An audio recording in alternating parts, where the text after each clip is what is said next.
Okay, now we want to explore more reasons for becoming toxic.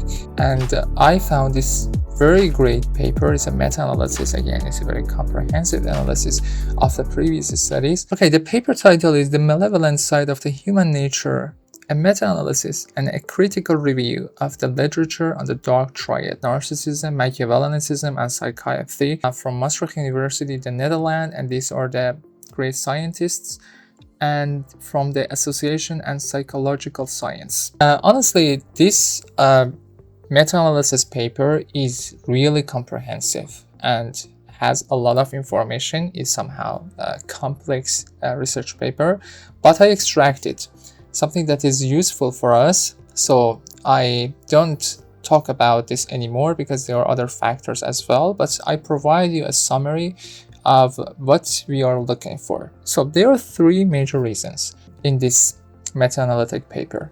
The first mechanism is evolutionary strategy, 2 to 4% of the population. So the point is, so this small percentage of the people possesses genetically low empathy profile. They use an adaptable cheater strategy when they are in a cooperation, so they actually use others and exploit others to gain more resources. So for our ancestors, it was for survival and reproductive. This strategy, this evolutionary strategy, is based on frequency dependency. But what do I mean by that? It means that this small percentage of the people in a predominantly cooperated environment, they exploit others to gain more resources. The point of this is they are in a predominantly cooperated environment. So it means that the most people are trustworthy, most people are collaborating with each other, so they have connections,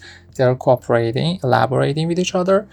And this small percentage of the people, again, are cheaters, they exploit others for further benefits. If this society isn't based on cooperation, this strategy doesn't work anymore. So if we have more and more cheaters, this strategy doesn't work. So this is why that remains constant in 2 to 4% of the population, when already most of the people are in a cooperative manner, but this small percentage try to exploit them. And the second mechanism is a harsh childhood environment. Honestly, it's one of the most important cause for becoming toxic.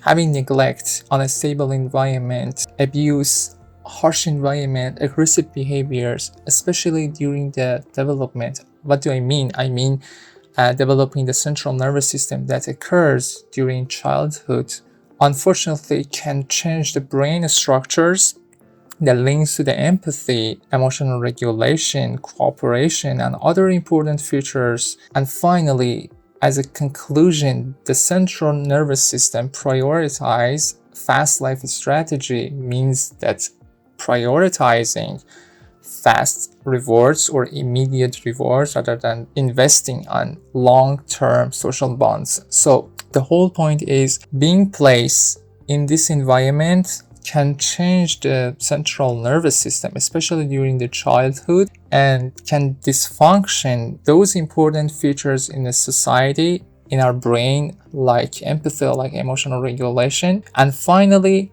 your brain learns fast life strategy. It means I just prioritize myself and my immediate needs, and I don't care about the others, and I don't have empathy anymore. So this is exactly happening, and this is something that automatically done in the central nervous system. And I really wondering that is not just about childhood. Even if you are an adult and you are put in the environment, especially about the workplace, and all of the people are somehow exploiting others and have aggressive behaviors, that would be contagious, and you will learn too.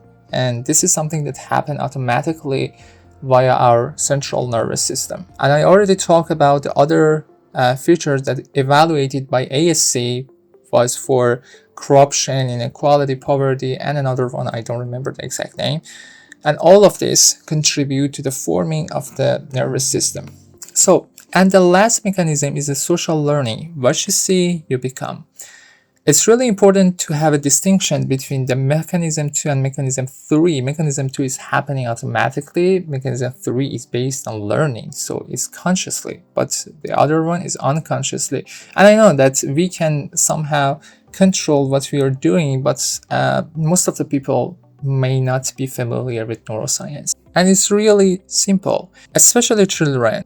See the environment and find out who actually succeeds in this environment. Is the exploitation or using others successful, or cooperation successful? And exactly based on those rewards and based on who actually succeeds, they learn and adapt that traits within themselves. So that would be very good news if they see the cooperation win. But unfortunately, maybe in many places, we see that it exactly happening the opposite. And what do we expect from the children is when they become adults, or even when they are children, they do the exact same behavioral patterns. Okay, as a recap, we already discussed about 4 important features in the society, or factors in the society. Was about ASC. We mentioned that if the ASC is going up, and correspond to that, we have a D factor that will be increased as well. And another research paper was this one.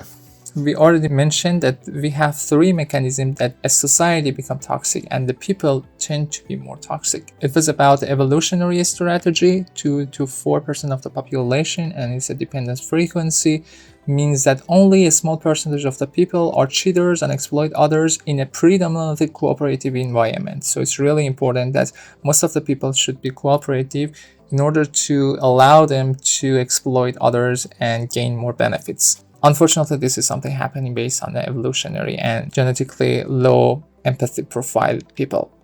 And the second one is a harsh childhood environment. Based on the harsh environment, abuse, neglect, and etc., that change the brain structures automatically, and finally they learn to adapt fast life strategy rather than investing long-term social bonds. And finally, we have social learning, and the distinction was this is automatically happening, but this one is based on learning process that children see who actually succeeds in the environment. If it's based on a cooperation, they'll learn cooperation. If they see exploitation win, so they adapt exploitation strategy. Okay, and the last part I want to tell you, they're not that much important, but if you're curious about the research part, we have to pinpoint this, that these dark triads are not equally harmful.